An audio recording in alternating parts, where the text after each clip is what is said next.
Faraday and Henrys experiment.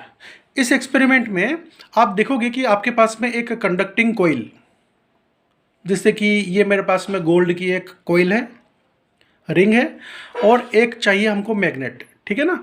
तो जब हम मैग्नेट और इस कोइल के बीच रिलेटिव मोशन देंगे, चाहे ये फॉरवर्ड मोशन है, चाहे ये रिवर्स मोशन है, कैसा भी मोशन है, देखा ये गया कि जब तक रिलेटिव मोशन होता रहा मैग्नेट और कोइल के बीच में, तब तक इस कोइल के अंदर से इलेक्ट्रिक करंट बनता रहा।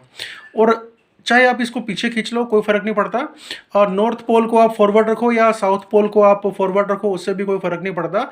मैग्नेट का मोशन, रिलेटिव मोशन जब तक कोइल के रिलेशन में होता रहेगा, तब तक है ना, इस कोइल के अंदर इलेक्ट्रिक करंट बनता रहेगा। और जैसे रिलेटिव मोशन होना बंद हो गया, कोइल के अंदर इलेक्ट्रिक करंट का बनना बंद हो गया।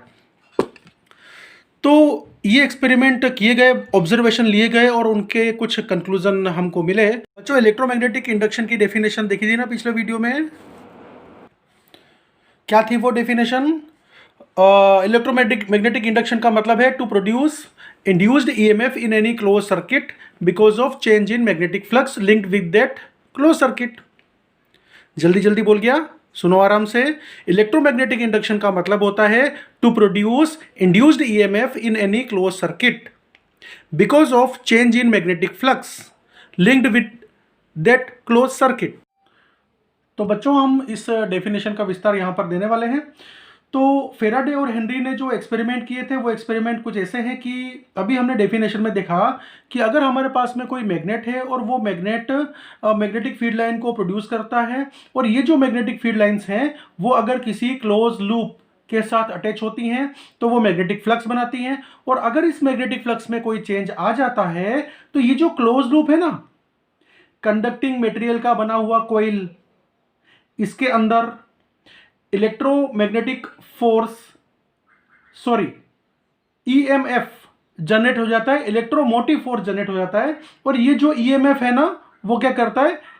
करंट को प्रोड्यूस करता है। इस जनरेटेड ईएमएफ, इलेक्ट्रोमोटिव फोर्स को हम कहते हैं इंड्यूस्ड ईएमएफ। और ये जो ईएमएफ के कारण जो कोइल के अंदर करंट जनरेट होता है, उसको कहते हैं हम लोग इंड्यूस्ड करंट। अब प्रैक्टिकल में हमको ये करना है कि आप एक मैग्नेट ले लीजिए और कोइल ले लीजिए, ठीक है। जैसे कि हमने ये कोइल लिया, आप सिंगल कोइल ले लो या कोई सोलेनोइड जैसी कोइल ले लो, ठीक है। इस कोइल के साथ में हम गैल्वेनोमीटर लगा देते हैं, जिससे कि अगर इस कोइल के अंदर कोई इलेक्ट्रिक करंट पास हो तो ये गैल्वेनोमीटर हमको इंडिकेट कर देगा, ठीक है। अब हमको क्या करना है कि ये जो मैग्नेट है, इसका आप नॉर्थ पोल या साउथ पोल, दोनों में से कोई भी एक पोल को कोइल के सामने आप रख लो। अब आप इसको, मैग्नेट को मोशन दो। अब देखो बच्चों, जब आप इस मैग्नेट को फॉरवर्ड मोशन दोगे कोइल की तरफ, मतलब कि जब कोइल में और मैग्नेट में रिलेटिव वेलोसिटी आएगी, रिलेटिव मोशन आएगा, ये हमने दे दिया रिलेटिव मोशन। ये अब ये जो मैग्नेट का नॉर्थ पोल है ना, वो कोइल की तरफ आगे बढ़ने लग गया, ठीक है। अब ये यहां पर अभी हम क्या सिचुएशन देख रहे हैं? हम यहां पर ये सिचुएशन देख रहे हैं कि अभी ये जो कोइल है ना, इस कोइल के साथ जो लिंक्ड मैग्नेटिक फील्ड लाइन से वो ये रही, ये रही, ये रही, ठीक है। यहां पर for example 3 magnetic field lines इस कोइल के साथ, कंडक्टिंग कोइल के साथ में लिंक हो रही हैं, ठीक है। तो यहां पर जो मैग्नेटिक फ्लक्स बन रहा है, वो मैग्नेटिक फ्लक्स कम बन रहा है। अब जैसे जैसे इसको हम फॉरवर्ड मोशन देते जाएंगे तो कैसी स्थिति आएगी? ये कोइल और ये जो नॉर्थ पोल है वो एक दूसरे के पास में आते जाएंगे, ठीक है ना। और उसके बाद में स्थिति कैसी आती है? ऐसी, ठीक है। अब यहां पर क्या हुआ है? नॉर्थ पोल और कोइल दोनों पास में आ चुके हैं। तो हो क्या रहा है कि जो ये मैग्नेटिक फील्ड लाइन से देखो, 1 2 3 4 5, अब इस सेम कोइल के साथ अब 5 मैग्नेटिक फील्ड लाइंस वो कनेक्ट हो रही हैं, ठीक है ना। इसका मतलब ये हुआ कि ये जो 5 मैग्नेटिक फील्ड लाइंस अब लिंक हुई, मतलब कि जो मैग्नेटिक फ्लक्स बना, अब मैग्नेटिक फ्लक्स पहले के मुकाबले ज्यादा बन गया, ठीक है। तो जैसे जैसे इसको फॉरवर्ड मोशन देते गए, हम ये देख रहे हैं कि magnetic flux linked with this coil is increasing. अच्छा, अब इंक्रीज हो चाहे डिक्रीज हो, इंक्रीज होने का मतलब चेंज है ना, मैग्नेटिक फ्लक्स में चेंज आया ना। पहले मैग्नेटिक फ्लक्स कम था, अब मैग्नेटिक फ्लक्स ज्यादा हो गया, ठीक है। तो हम क्या देखेंगे कि जब मैग्नेटिक फ्लक्स में चेंज आ रहा होता है, मतलब मैग्नेटिक फ्लक्स बढ़ रहा होता है, तो ऐसे केस में इस कंडक्टिंग कोयल के अंदर ईएमएफ प्रोड्यूस होता है, इलेक्ट्रोमोटिव फोर्स। ठीक है, इस इलेक्ट्रोमोटिव फोर्स को हम लोग इंड्यूस्ड इलेक्ट्रोमोटिव फोर्स कहते हैं। ये इंड्यूस्ड ईएमएफ क्या करेगा, इलेक्ट्रिक करंट को पैदा करेगा। किसके अंदर पैदा करेगा, इस कंडक्टिंग कोयल के अंदर इलेक्ट्रिक करंट को जनरेट करेगा। ठीक है ना। अब बच्चों जैसे ही आप इस फॉरवर्ड मोशन को करना बंद कर देते हो, मतलब कि कोयल और ये जो मैग्नेट है इनके बीच जो ये अभी मोशन हो रहा था इस डायरेक्शन में, इस मोशन को आप बंद कर देते हो, मतलब इनके बीच में अब कोई रिलेटिव मोशन नहीं होता, तो जितनी मैग्नेटिक फील्ड लाइंस अभी पास हो रही हैं उतनी मैग्नेटिक फील्ड लाइंस इस कोयल से पास होती हुई बनी रहती हैं। मतलब कि अब फ्लक्स लिंक्ड विद दिस कोयल, इसमें कोई चेंज नहीं आ रहा। और जब इसमें कोई चेंज नहीं आ रहा तो हम ये देखेंगे कि यहां पर इस रिंग के अंदर कोई इंड्यूस्ड ईएमएफ जनरेट नहीं हो रहा, मतलब कि इस रिंग के अंदर कोई इंड्यूस्ड करंट प्रोड्यूस नहीं हो रहा। फिर उसके बाद हमको क्या करना है, ये जो मैग्नेट है ना, अब इसको हम लोग बैकवर्ड डायरेक्शन में लेकर के जाएंगे ऐसे। जब आप इसको बैकवर्ड डायरेक्शन में लेकर के जाओगे तो अभी देखो ज्यादा मैग्नेटिक फील्ड लाइन लिंक है इस कोयल के साथ। बैकवर्ड मोशन में लेके जाओगे तो ये मैग्नेटिक फील्ड लाइन जो लिंक है ना, इनकी संख्या कम होती जाएगी। मतलब ये हुआ कि इस कोयल के साथ, कंडक्टिंग कोयल के साथ जो लिंक्ड मैग्नेटिक फ्लक्स है ना, वो कम होता जाएगा। और मैग्नेटिक फ्लक्स कम होते होते अब परिस्थिति ये आ जाएगी। ठीक है, अब कोयल और मैग्नेट वो एक दूसरे से दूर जा चुके हैं। कोयल और मैग्नेट का जो नॉर्थ पोल था ना, अब वो एक दूसरे से दूर आ गए। ठीक है, अब होगा क्या, ड्यूरिंग दिस प्रोसेस, मतलब कि जब तक आप बैकवर्ड मोशन देते रहोगे तब तक जो magnetic flux linked with this conducting coil वो कम होता रहेगा। कम होने का मतलब क्या होता है, चेंज होना, है ना। मतलब मैग्नेटिक फ्लक्स में चेंज आता रहेगा और मैग्नेटिक फ्लक्स कम होता रहेगा, डिक्रीमेंट होता रहेगा। तब तक हम देखेंगे कि इस कंडक्टिंग कॉइल के अंदर इंड्यूस्ड ईएमएफ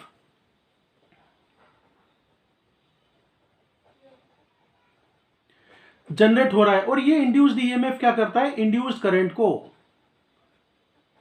जनरेट करता है। लेकिन फॉरवर्ड मोशन जब हो रहा था उस समय जब मैग्नेटिक फ्लक्स लगातार बढ़ रहा था, उस समय जो इंड्यूस्ड ईएमएफ या इंड्यूस्ड करंट की डायरेक्शन थी ना, उससे अपोजिट डायरेक्शन में अब इंड्यूस्ड ईएमएफ या इंड्यूस्ड करंट फ्लो होगा।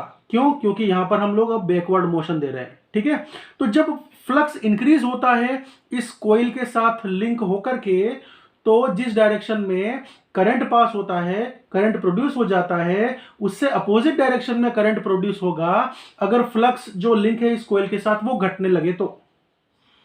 अब आप इसको कंटिन्यूसली बैकवर्ड मोशन तो दे रहे हो, और बैकवर्ड मोशन देते देते आपने इसको रोक दिया, अब आप कोई बैकवर्ड मोशन नहीं देते हो। तब क्या होगा, तब ये होगा कि इस कोयल और इस मैग्नेट के बीच जो रिलेटिव मोशन है वो रिलेटिव मोशन बंद हो जाएगा। और जब रिलेटिव मोशन ही नहीं होगा तो इस कोयल के साथ जो लिंक्ड फ्लक्स है ना, उसमें कोई चेंज नहीं आएगा। तो हम ये देखते हैं कि जब भी आप फॉरवर्ड या बैकवर्ड मोशन को स्टॉप कर देते हो, जब आप रिलेटिव मोशन बिटवीन मैग्नेट और कोयल को रोक देते हो, तो फ्लक्स में चेंज ना आने की वजह से किसी भी तरह का कोई induced EMF, induced electromotive force और उसके कारण जनरेट होने वाला इंड्यूस्ड करंट जनरेट नहीं होता।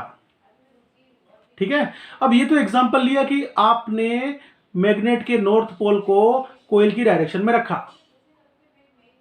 अब हम दूसरा एग्जांपल लेते हैं कि अगर आप इसको पलट लो, साउथ पोल को इस कोयल की तरफ फेस करते हुए रखो, तब क्या होगा, कुछ इस तरह से, ऐसे। अब आपको क्या करना है, फिर से वही जैसे आपने वहां पर नॉर्थ पोल को फॉरवर्ड मोशन दिया था कोयल की तरफ, यहां पर हम साउथ पोल को फॉरवर्ड मोशन देते हैं कोयल की तरफ। अब देखो यहां पर 1 2 3 for example 3 magnetic field lines इस कोयल के साथ, कंडक्टिंग कोयल के साथ कनेक्टेड हैं, लिंक्ड हैं, तो यहां पर कुछ फ्लक्स बन रहा है। ठीक है, और जैसे जैसे आप फॉरवर्ड मोशन देते जाओगे तो पहले की तरह से जो मैग्नेटिक फील्ड लाइंस हैं जो इस कोयल के साथ लिंक्ड है ना, वो मैग्नेटिक फील्ड लाइंस की संख्या बढ़ेगी। मतलब कि मैग्नेटिक फ्लक्स इस कोयल के साथ जो लिंक्ड है वो बढ़ेगा। ठीक है, तो there will be increment in magnetic flux linked with this conducting coil, और सिचुएशन कुछ ऐसी आ जाएगी। ठीक है, अब कॉइल और साउथ मोनोपोल एक दूसरे के पास पास आ चुके हैं। अब देखो 1 2 3 4 5 है ना। अब मैग्नेटिक फील्ड लाइंस की संख्या जो कि लिंक है इस कंडक्टिंग कॉइल के साथ बढ़ चुकी है, मतलब कि magnetic flux linked with this coil बढ़ चुका है। तो ऐसा होने पर क्या हुआ, ऐसा होने पर यह हुआ कि जब तक आप फॉरवर्ड मोशन देते रहे तब तक, जब तक फॉरवर्ड मोशन चलता रहा, रिलेटिव मोशन चलता रहा, तब तक मैग्नेटिक फ्लक्स में लगातार इंक्रीमेंट हुआ, और इंक्रीमेंट होने के कारण इस कंडक्टिंग कॉइल के अंदर इंड्यूस्ड ईएमएफ जनरेट हुआ, और उस इंड्यूस्ड ईएमएफ ने इंड्यूस्ड करंट को जनरेट किया। ठीक है, लेकिन जैसे आप ये फॉरवर्ड मोशन बंद कर देते हो ना, तो जो फ्लक्स इस कॉइल के साथ में लिंक हुआ है वो फ्लक्स में चेंज होना बंद हो जाएगा, और जब फ्लक्स में कोई तरह का चेंज नहीं होगा तो हम ये देखते हैं कि इस कॉइल के अंदर किसी तरह का कोई ईएमएफ नहीं है, कोई करंट नहीं है। ठीक है, अब हम क्या करते हैं, इसको हम बैकवर्ड मोशन देते हैं ऐसे।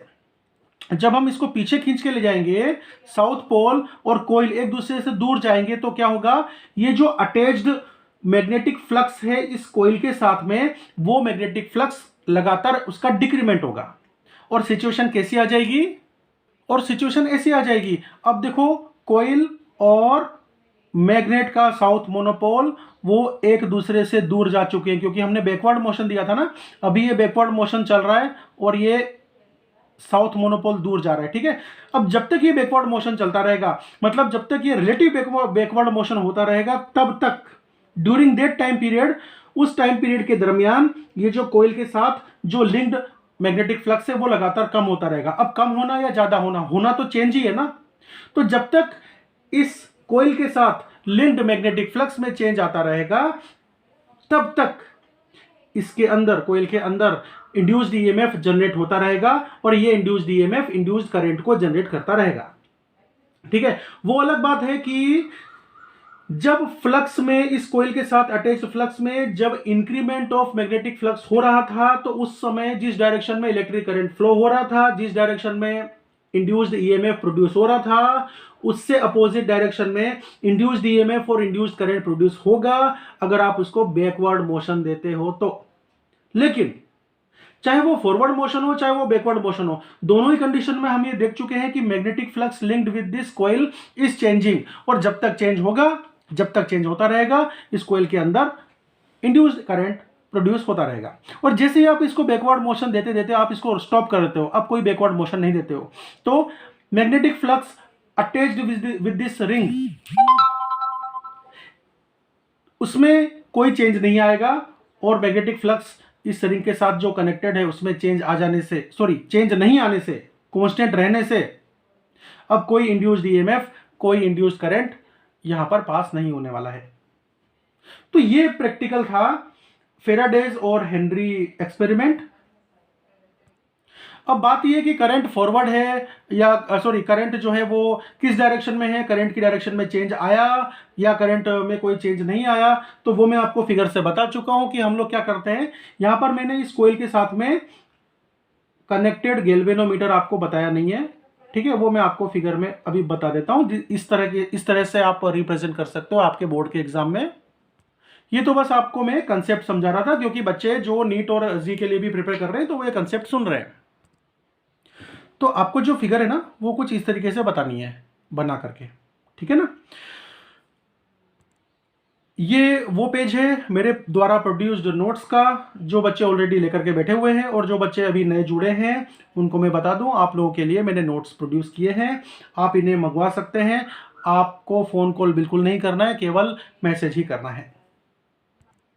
अब बच्चों आप इसको लिखोगे कैसे, आपको ऐसा लिखना है, relative motion between magnet and conducting coil. इसके कारण क्या हुआ, कंडक्टिंग कॉइल और मैग्नेट इनके बीच जब रिलेटिव मोशन हुआ तो उसने, रिलेटिव मोशन ने इंड्यूस्ड ईएमएफ को पैदा किया, और इस इंड्यूस्ड ईएमएफ ने इंड्यूस्ड करंट को पैदा किया जो कि इस कॉइल में अपीयर होता है।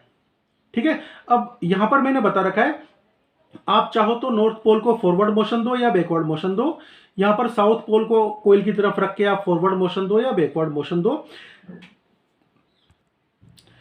जब तक आपकी रिलेटिव वेलोसिटी रहेगी तब तक इंड्यूस्ड ईएमएफ जनरेट होता रहेगा और इंड्यूस्ड करंट जनरेट होता रहेगा। लेकिन जैसे ही आपने रिलेटिव मोशन देना बंद कर दिया वैसे ही इंड्यूस्ड ईएमएफ नहीं बनेगा उस कोयल के अंदर, ठीक है ना। अब देखो यहां पर direction of relative motion reverses, ठीक है। अगर आपने रिलेटिव मोशन का डायरेक्शन उल्टा कर दिया, फॉरवर्ड के बदले बैकवर्ड कर दिया, तो ऐसे केस में क्या होगा, फॉरवर्ड के केस में जिस डायरेक्शन में ईएमएफ और जिस डायरेक्शन में इंड्यूस्ड करंट बना करता था ना, उसकी अपोजिट डायरेक्शन में बैकवर्ड मोशन देने से, बैकवर्ड मोशन देने के कारण अपोजिट डायरेक्शन में ईएमएफ और अपोजिट डायरेक्शन में इलेक्ट्रिक करंट बनेगा। तो ध्यान से पढ़ना, direction of relative motion reverses, अगर ऐसा होता है तो डायरेक्शन ऑफ इंड्यूस्ड ईएमएफ या करंट रिवर्सेस। अब बच्चों ये जो फेराडे हेनरी एक्सपेरिमेंट है इसको दूसरी तरीके से किया जा सकता है। हमने मैग्नेट लिया था, वहां यहां पर आप मैग्नेट लेने के बदले क्या करो, एक करंट कैरिंग सोलेनोइड ले लो। जब आप इस करंट कैरिंग सोलेनोइड से करंट पास करते हो, ये आप करंट पास आपने किया, तो ये जो करंट कैरिंग सोलेनोइड है पिछले चैप्टर में हम पढ़ चुके हैं कि it behaves like a magnet, ठीक है ना। तो यहां पर देखो मैंने मैग्नेटिक फील्ड लाइंस बनाई है, जैसी मैग्नेटिक फील्ड लाइंस में मैग्नेट के केस में बनाता हूं, मैग्नेटिक डायपोल के केस में बनाता हूं।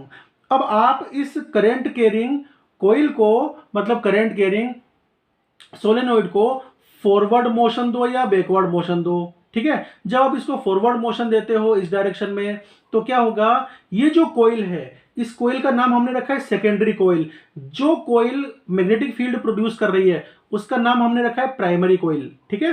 Primary coil is current carrying coil, जो सेकेंडरी कोइल है वो कंडक्टिंग कोइल उसको कहते हैं। अब जब ये फॉरवर्ड मोशन करेगी तो magnetic field attached with this coil, magnetic field linked with this coil, उसमें चेंज आएगा, उसमें इंक्रीमेंटल चेंज आएगा जब फॉरवर्ड मोशन होगा, ठीक है ना। और जब तक फॉरवर्ड मोशन होता रहेगा तब तक ये जो गैल्वेनोमीटर है ना, ये बताएगा हमको रीडिंग कि करंट पास हो रहा है यहां पर इस कोइल के अंदर, सेकेंडरी कोइल के अंदर। और जब आप बैकवर्ड मोशन लोगे तो बैकवर्ड मोशन के केस में भी यही होने वाला है, ठीक है। और इस बैकवर्ड मोशन में जब तक बैकवर्ड मोशन होता रहेगा, इस कोइल के साथ में जो अटैच्ड लिंक्ड जो मैग्नेटिक फ्लक्स है ना वो कम होता रहेगा। Decrement of magnetic flux linked with this coil रहेगा। जब तक ये डिक्रीमेंट चलता रहेगा फ्लक्स में, तब तक इस कोइल के अंदर से करंट पास होता रहेगा। लेकिन अब अपोजिट डायरेक्शन में, फॉरवर्ड डायरेक्शन में, जब आप मैग्नेट में इस प्राइमरी कोइल को, करंट कैरिंग कोइल को लेके जा रहे थे फॉरवर्ड डायरेक्शन में, उस समय यहां पर जो गैल्वेनोमीटर का जो ये पॉइंटर है जिस डायरेक्शन में आपको इंडिकेट कर रहा था, उससे अपोजिट डायरेक्शन में अब इंडिकेट करेगा जब आप इस सिस्टम को बैकवर्ड डायरेक्शन में लेके जाओगे।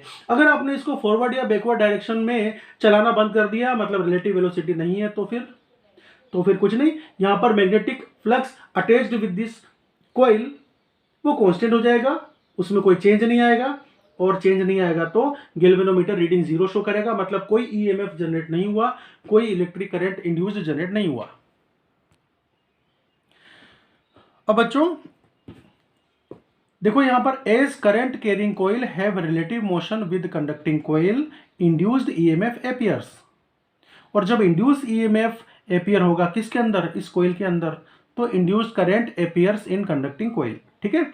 अच्छा, अब एक चीज और ध्यान देना कि चाहे आप यहां पर मैग्नेट रखो और चाहे आप यहां पर करंट कैरिंग कोइल रखो जो कि मैग्नेट जैसे ही काम करता है, दोनों के केस में velocity of relative motion is increasing. अगर आप बहुत तेजी से रिलेटिव फॉरवर्ड मोशन या रिलेटिव बैकवर्ड मोशन, तेजी से आप आगे बढ़ाते हो, तेजी से पीछे हटाते हो, तो क्या होगा कि जो फ्लक्स लिंक हुआ है कंडक्टिंग कोइल के साथ में, उसमें तेजी से फास्ट इंक्रीमेंट या डिक्रीमेंट होगा, ठीक है। तो फास्ट इंक्रीमेंट या डिक्रीमेंट अगर मैग्नेटिक फ्लक्स में हुआ तो इंड्यूस्ड ईएमएफ इंक्रीज होगा, और इंड्यूस्ड ईएमएफ इंक्रीज होगा तो इंड्यूस्ड करंट इंक्रीज होगा, मतलब ज्यादा ईएमएफ पैदा होगा अगर आप फास्ट फॉरवर्ड या fast backward current carrying coil को या मैग्नेट को लेके जाते हो तो, ठीक है। अगर कोई रिलेटिव मोशन नहीं है तो कोई इंड्यूस्ड करंट पैदा नहीं है।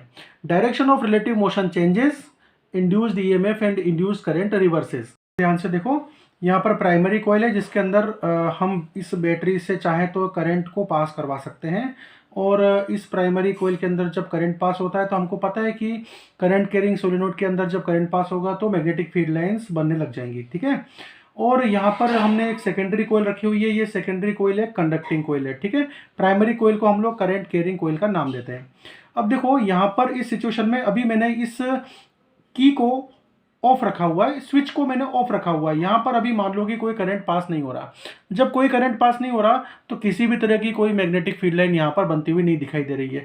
जब यहाँ पर कोई करंट ही पास नहीं हो रहा है प्राइमरी कोयल में से, मतलब करंट कैरिंग कोयल से कोई करंट पास नहीं होगा, तो ऐसी सिचुएशन में ना कोई मैग्नेटिक फील्ड लाइन इस कोयल के अंदर बनेगी, इस सोलेनोइड के अंदर बनेगी, और न वो इस सेकेंडरी कोयल मतलब कंडक्टिंग कोयल के साथ में अटैच होगी। मतलब यहाँ पर कोई मैग्नेटिक फ्लक्स है ही नहीं है। जब मैग्नेटिक फ्लक्स है ही नहीं तो उसमें क्या इंक्रीमेंट क्या डिक्रीमेंट, ठीक है। मैग्नेटिक फ्लक्स तो जीरो है, जीरो है मतलब कि वो कांस्टेंट है। जब तक मैग्नेटिक फ्लक्स कांस्टेंट रहेगा गैल्वेनोमीटर कोई करंट की रीडिंग शो नहीं करेगा। मतलब यहाँ पर कोई इलेक्ट्रोमोटिव फोर्स मतलब कि कोई इंड्यूस्ड ईएमएफ या इंड्यूस्ड करंट यहाँ पर प्रोड्यूस होने वाला नहीं है। अब हम क्या करने वाले हैं, अब मैं इस की को ऑन करूंगा।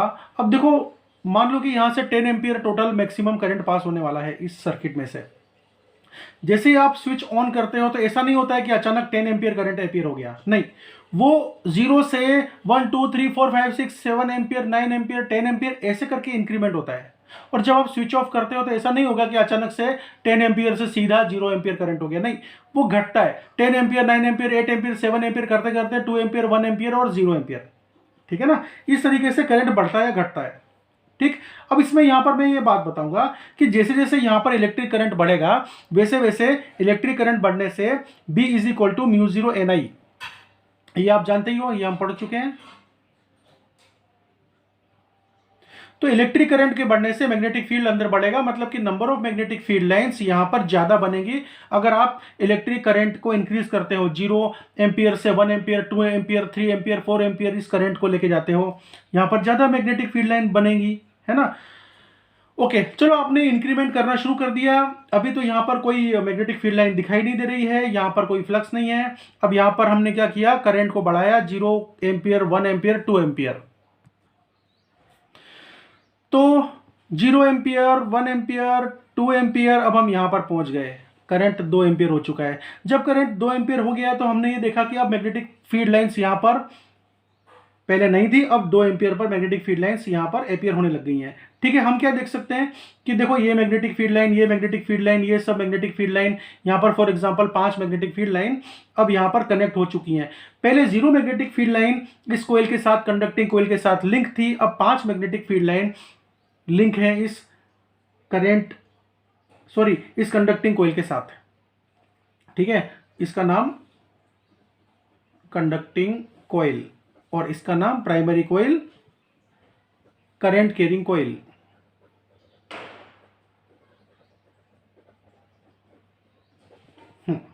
ठीक है। अब आप जैसे जैसे करंट को बढ़ाते जाओगे, 4 एम्पियर आए 4 एम्पियर आए 5 एम्पियर 6 एम्पियर करते करते जब आप 10 एम्पियर तक आ जाओगे तो आप ये देखोगे कि इस 10 एम्पियर करंट का जब 10 एम्पियर हो गया, यहाँ पर जो करंट है वो I is equal to 10 ampere हो गया, तो ऐसी कंडीशन में यहाँ पर देखो कितनी सारी मैग्नेटिक फील्ड लाइंस बनी है। किसने बनाई है, इस प्राइमरी कोयल ने, करंट कैरिंग कोयल ने बहुत सारी मैग्नेटिक फील्ड लाइंस बनाई है ना, क्योंकि वो फॉर्मूला हमने देखा B is equal to mu 0 NI। Current जब बढ़ेगा तो magnetic field inside the current carrying solenoid वो बढ़ जाएगा, तो बहुत सारी मैग्नेटिक फील्ड लाइन बनी है। जब मैग्नेटिक फील्ड लाइन की संख्या बढ़ गई तो ज्यादा संख्या में, ज्यादा नंबर्स में मैग्नेटिक फील्ड लाइन इस सेकेंडरी कोयल के साथ, कंडक्टिंग कोयल के साथ अटैच होंगी, मतलब कि फ्लक्स अब बढ़ गया, ठीक है ना। तो हम क्या देख रहे हैं कि प्राइमरी कोयल में करंट को बढ़ाने से सेकेंडरी कोयल के साथ अटैच्ड मैग्नेटिक फ्लक्स बढ़ गया, मतलब there is incremental change in magnetic flux attached with this secondary coil conducting coil. So if there is increment in magnetic field lines passing through this conducting coil is increasing, मतलब कि current pass हो रहा है। कहां से current pass होगा, actually EMF generate होगा, और ईएमएफ जनरेट होगा किसके अंदर, ईएमएफ जनरेट होगा इस सेकेंडरी कोइल के अंदर, अपने आप ईएमएफ जनरेट होगा और ये जनरेटेड इंड्यूस्ड ईएमएफ है ना, वो इंड्यूस्ड करंट को पैदा करेगा। ठीक है ना। अब आपको क्या करना है, अब आपको ये करना है कि 10 एम्पियर पर रहने दो करंट को। जब आप करंट को, कौन से करंट को, ये वाले करंट को, प्राइमरी कोइल के करंट को 10 एम्पियर पर रहने देते हो, तो ये जो इतनी सारी मैग्नेटिक फील्ड लाइंस बनी है, सपोज 100 मैग्नेटिक फील्ड लाइन बनी है, तो अब वो 100 ही रहेगी। तो यहां पर जो फ्लक्स बन रहा है, मतलब ये मैग्नेटिक फील्ड लाइंस जितनी यहां पर अटैच हो रही हैं कंडक्टिंग कोइल के साथ, सेकेंडरी कोइल के साथ, उस फ्लक्स में अब कोई चेंज नहीं आएगा। जब कोई चेंज नहीं आएगा तो इस कोइल के अंदर किसी भी तरह का इंड्यूस्ड ईएमएफ नहीं बनेगा, तो इंड्यूस्ड करंट भी नहीं बनेगा। अब आपको क्या करना है, अब आपको ये करना है कि इस करंट को कम करो, मतलब आप स्विच ऑफ कर दो, तो जो करंट है ना वो 10 एम्पियर से घटता घटता घटता घटता वो 2 एम्पियर होता हुआ 0 एम्पियर तक आ जाएगा। ठीक है, तो 2 एम्पियर की कंडीशन तो आपने देखी रखी है। अभी इतनी सारी मैग्नेटिक फील्ड लाइंस पास हो रही हैं इस कोइल से। ठीक है, तो जब 2 एम्पियर करंट होगा तो इतनी कम मैग्नेटिक फील्ड लाइंस पास होंगी। यहां पर तो 1 2 3 4 5 ही मैग्नेटिक फील्ड लाइन मैंने दिखा रखी हैं जो कि इस कंडक्टिंग कोइल से पास हो रही है। मतलब क्या हुआ, प्राइमरी कोइल के अंदर फ्लो होने वाले करंट के घट जाने से यहां पर जो फ्लक्स बन रहा है ना, वो फ्लक्स में कमी आ रही है, और there is a decremental change in flux in secondary coil, in conducting coil. If number of magnetic field lines passing through this coil is decreasing, मतलब there is change in flux, change in flux होगा तो induced EMF बनेगा, और induced EMF बनेगा तो induced current बनाएगा। इस experiment में हमने क्या देखा, इस एक्सपेरिमेंट में हमने ये देखा कि अगर हम 2 कोइल को पास पास रखते हैं और एक कोइल से करंट पास करते हैं, तो जिस कोइल से करंट पास कर रहे हैं उस प्राइमरी कोइल में अगर करंट में कोई चेंज आता है, तो पास में रखी हुई जो कोइल है ना, जब तक करंट में चेंज आता रहेगा प्राइमरी कोइल में, तब तक पास में रखी हुई जो सेकेंडरी कोइल है उसके अंदर इंड्यूस्ड ईएमएफ पैदा होता रहेगा और वो इंड्यूस करंट को पैदा करता रहेगा। ठीक है ना। अब ये जो करंट में चेंज है ना, कौन सा, प्राइमरी कोइल के करंट में चेंज, वो इंक्रीमेंटल चेंज हो या डिक्रीमेंटल चेंज हो, मतलब कि प्राइमरी कोइल में करंट को आप 0 से 10 एम्पियर लेके जाओ या 10 से 0 एम्पियर लेके आओ, ठीक है ना, जब तक ये करंट में चेंज होता रहेगा प्राइमरी कोइल में, तब तक सेकेंडरी कोइल में इंड्यूस्ड ईएमएफ पैदा होता रहेगा। ठीक है, और प्राइमरी कोइल में जो करंट का इंक्रीमेंट या डिक्रीमेंट है वो डिसाइड करता है कि जो सेकेंडरी कोइल के साथ अटैच्ड फ्लक्स है वो फ्लक्स इंक्रीमेंट कर रहा है या डिक्रीमेंट कर रहा है। ठीक है, जब तक फ्लक्स में सेकेंडरी कोइल के साथ अटैच्ड फ्लक्स में जब तक इंक्रीमेंटल चेंज आएगा, तब तक जो इंड्यूस्ड ईएमएफ और इंड्यूस्ड करंट की डायरेक्शन है उसके अपोजिट डायरेक्शन में अगर उस magnetic flux linked with secondary coil में डिक्रीमेंटल चेंज आया, तो जो इंड्यूस्ड ईएमएफ और जो इंड्यूस्ड करंट पैदा होगा उनकी डायरेक्शन अपोजिट होगी। ठीक है, तो सेकेंडरी कोइल के अंदर जो इंड्यूस्ड ईएमएफ और इंड्यूस्ड करंट की डायरेक्शन बदल जाती है अगर फ्लक्स में इंक्रीमेंटल या डिक्रीमेंटल चेंज आता है तो, और फ्लक्स में इंक्रीमेंटल चेंज या डिक्रीमेंटल चेंज तब आता है जब प्राइमरी कोइल में जो करंट है ना वो उसमें इंक्रीमेंटल या डिक्रीमेंटल चेंज आए। तो बच्चों इस एक्सपेरिमेंट नंबर 3 में हमने क्या सीखा,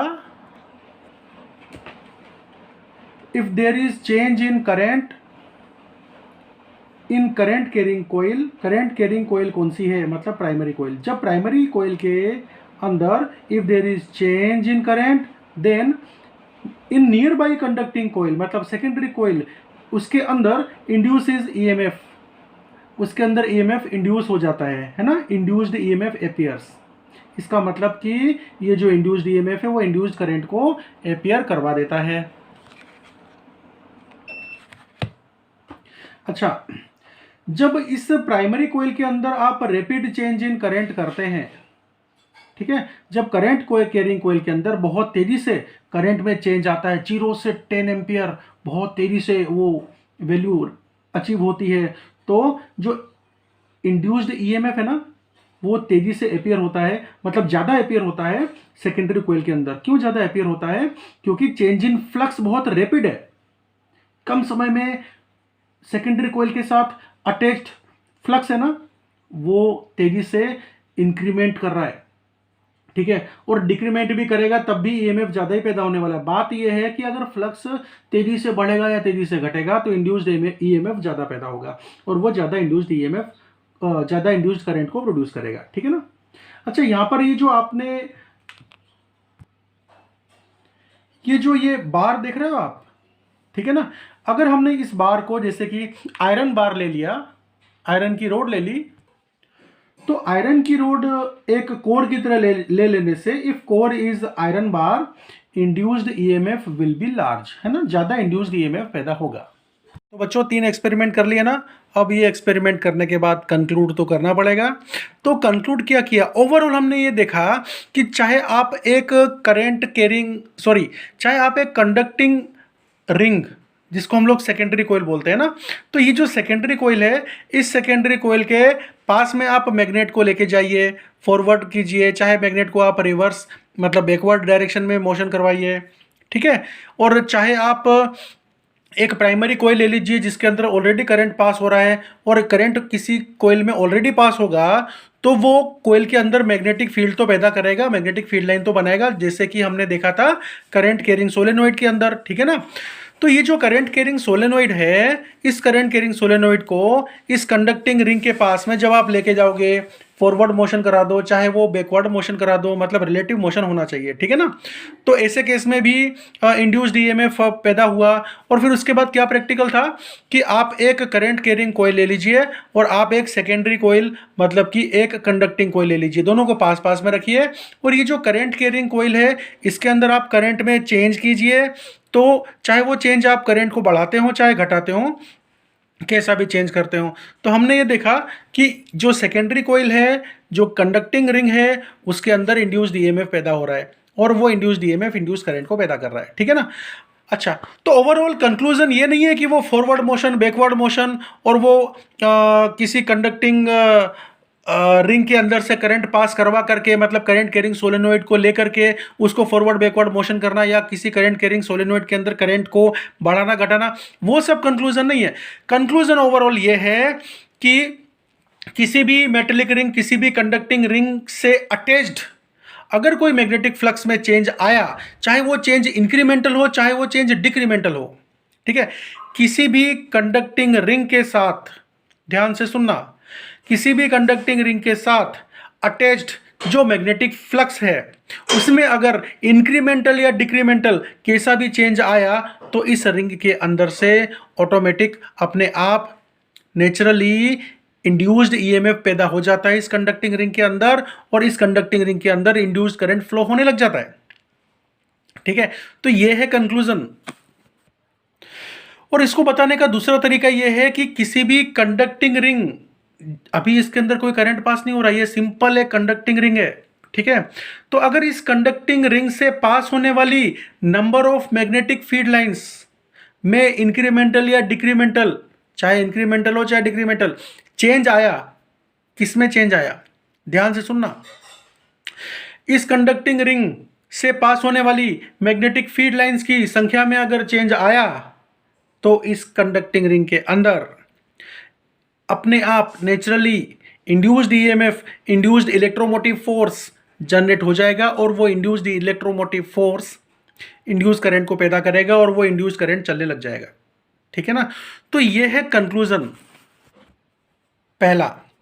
अब दूसरा कंक्लूजन क्या है, दूसरा कंक्लूजन ये है कि जब तक इस कंडक्टिंग रिंग के अंदर, इस कंडक्टिंग रिंग के साथ अटैच्ड फ्लक्स में चेंज आता रहेगा तब तक इस कंडक्टिंग रिंग के अंदर इंड्यूस्ड ईएमएफ पैदा होता रहेगा, ठीक है। और जैसे ही इस कंडक्टिंग रिंग के साथ अटैच्ड मैग्नेटिक फ्लक्स में चेंज आना बंद हो गया तो इस कंडक्टिंग रिंग के अंदर इंड्यूस्ड ईएमएफ पैदा होना बंद हो गया और इस कंडक्टिंग रिंग के अंदर इंड्यूस्ड करंट पैदा होना बंद हो गया, क्योंकि इंड्यूस्ड ईएमएफ नहीं है तो इंड्यूस्ड करंट कहां से होगा, ठीक है।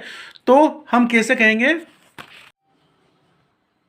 हमने जो दो अभी कंक्लूजन देखे, ये कंक्लूजन हम Faraday's first law of electromagnetic induction में मतलब कि क्वालिटेटिव लॉ में डाल देते हैं, ठीक है ना। तो ये क्वालिटेटिव लॉ ऑफ फेराडे, मतलब फेराडे का जो फर्स्ट लॉ है, Faraday's first law of electromagnetic induction, वो क्या कहता है?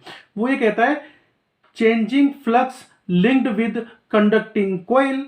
अगर किसी कंडक्टिंग कोयल के साथ जो लिंक्ड अटैच्ड फ्लक्स है, कौन सा मैग्नेटिक फ्लक्स है, उसमें अगर चेंज आया तो इलेक्ट्रोमोटिव फोर्स इंड्यूस्ड पैदा हो जाएगा, EMF induced in this conducting coil, ठीक है।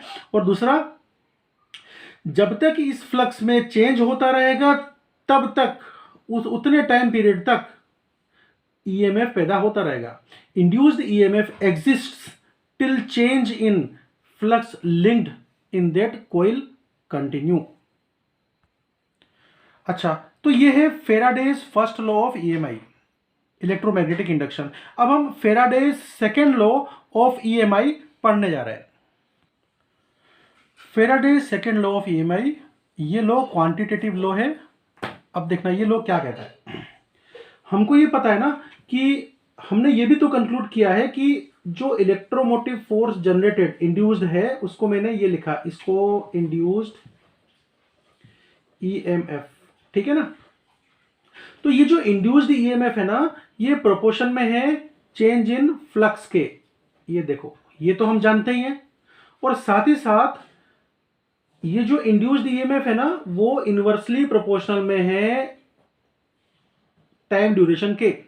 मतलब ये है कि जितना कम टाइम ड्यूरेशन में चेंज आएगा, ये टाइम ड्यूरेशन dt जितना कम होगा, इतने कम टाइम पीरियड में अगर चेंज आया तो इंड्यूस्ड ईएमएफ है ना ज्यादा मिलने वाला है, ठीक है ना। इसीलिए इंड्यूस्ड ईएमएफ वो टाइम पीरियड के इनवर्सली प्रोपोर्शन में है। अब इन दोनों इक्वेशन को हम मिला दें तो क्या बनेगा? Induced EMF is proportional to change in magnetic flux divided by change in time, ठीक है। इसका मतलब यह है कि जितनी तेजी से मैग्नेटिक फ्लक्स में चेंज आएगा, अब तेजी से मैग्नेटिक फ्लक्स में चेंज आने का मतलब यह होता है कि कम टाइम पीरियड में ज्यादा चेंज आ जाना फ्लक्स में, ठीक है। तो ऐसा होने पर इंड्यूस्ड ईएमएफ बढ़ जाएगा, ठीक है। तो ये जो प्रोपोर्शनलिटी साइन है इसको हटा देते हैं और यहां पर इक्वलिटी साइन लगाते हैं। कोई कांस्टेंट के हमने यहां पर ऐड कर दिया, ठीक है। अब यहां पर है ना के का वैल्यू हम 1 ले लेते हैं। ऐसा नहीं है कि के का वैल्यू 1 इसलिए ले लिया कि हमारी मर्जी हो गई, ठीक है। आप अभी छोटे बच्चे हो, 12th में हो, अभी आप इतना समझ लो कि मान लो कि हमने प्रैक्टिकल्स की और प्रैक्टिकल्स करके ये टाइम ड्यूरेशन और चेंज इन फ्लक्स और इलेक्ट्रोमोटिव फोर्स कितना जनरेट हुआ है वो फाइंड आउट किया, तो हमको के का वैल्यू 1 मिल गया।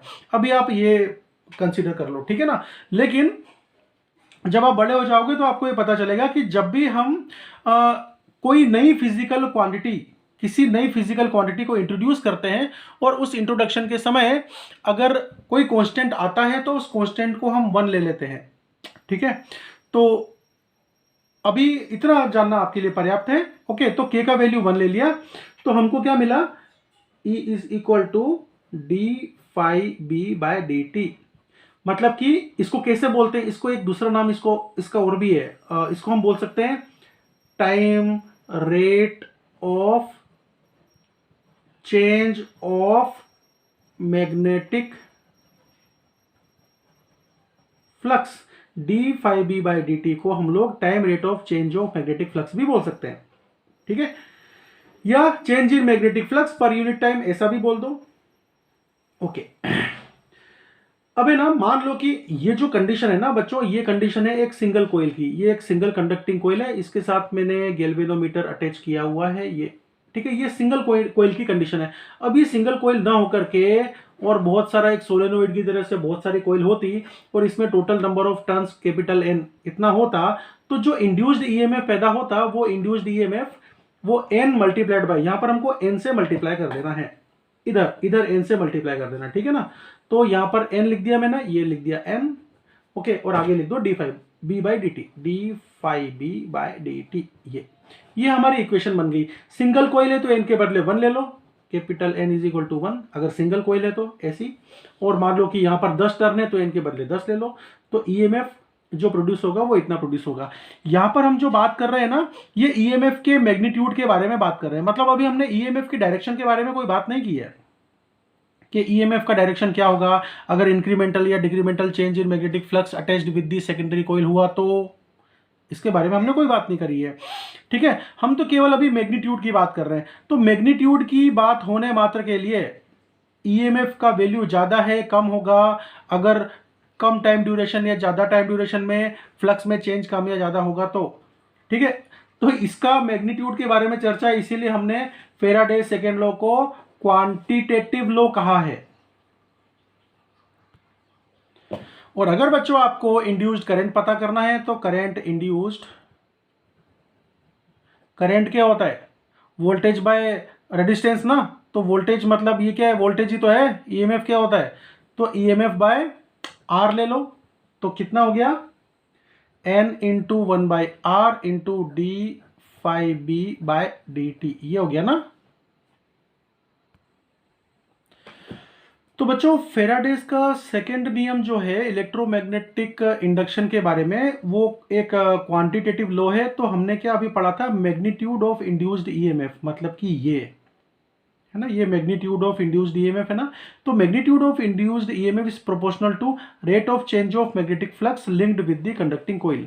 ये D phi B by D T को हमने क्या कहा था, rate of change of magnetic flux linked with the conducting coil, ये कहा था। ठीक है ना, ओके। तो ये देखो, ये जो हमने प्रोसेस करी थी, हमने ये प्रोपोर्शनलिटी साइन हटाया था, इक्वलिटी साइन लगाया था, कांस्टेंट लिया था, कांस्टेंट को 1 ले लिया, और अगर नंबर ऑफ कोइल्स n की संख्या में है तो E equal to n D phi B by D T. ठीक है, और यहाँ पर चेंज इन फ्लक्स कितना होता है, flux final minus flux initial. Change in type कितना होता है, T final minus T initial. ठीक है, और n क्या होता है वो मैं आपको बता चुका हूँ। अब बच्चों ये जो फेराडेज लॉ है उसकी एक समस्या है। समस्या ये है कि फेराडेज लॉ है ना, वो इट डोंट एक्सप्लेन डायरेक्शन या पोलैरिटी ऑफ इंड्यूस्ड ईएमएफ और induced current. Faraday's second law में हमने ये तो देख लिया कि अगर मैग्नेटिक फ्लक्स में चेंज बहुत ज़्यादा हो रहा है तो इंड्यूस्ड ईएमएफ कंडक्टिंग कोइल के साथ, कंडक्टिंग कोइल के अंदर जो बनेगा ना इंड्यूस्ड ईएमएफ, वो ज़्यादा बनेगा।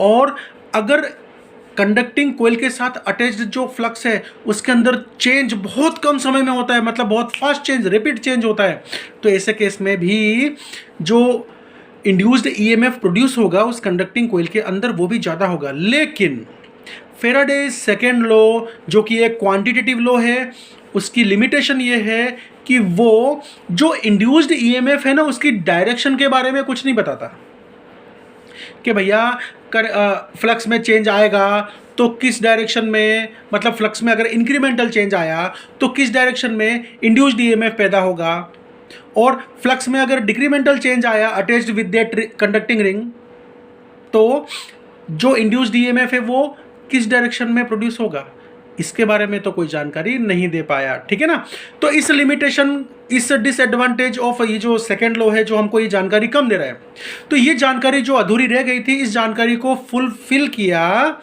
इन्हीं के साथ काम करने वाले, फेराडे अंकल के साथ काम करने वाले लेंज अंकल ने। अगले लेक्चर में हम लोग लेंज लॉ के बारे में पूरी जानकारी लेने वाले हैं।